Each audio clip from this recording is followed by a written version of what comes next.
Hello বন্ধুরা, welcome to zoology school. আজকে আমি এই ভিডিওতে ওয়েস্ট বেঙ্গল বোর্ডের স্টেট কাট অফ সম্বন্ধে আলোচনা করব।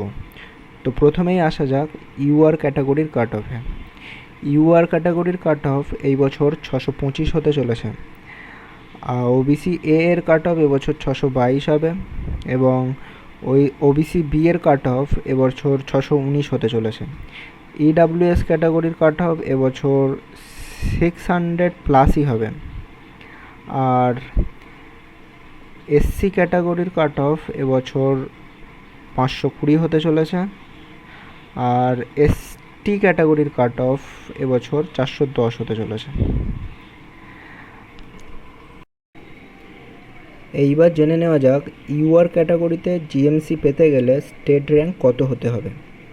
আগের বছরের ডাটা অনুযায়ী যে ক্যান্ডিডেট 36,051 র্যাঙ্ক করেছিল অল ইন্ডিয়াতে, তার জলপাইগুড়ি গভর্নমেন্ট মেডিকেল কলেজে এমবিবিএসে ফ্রেশ অ্যালটমেন্ট হয়েছিল।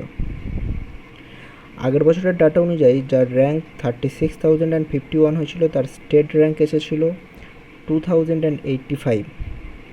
তো এবছর কিছু সিট বাড়বে, ওয়েস্ট বেঙ্গলে গভর্নমেন্ট সিট কিছু বাড়বে, তো সেই কারণে এই র্যাঙ্কটা এবছর 2100 অবধি যেতে পারে।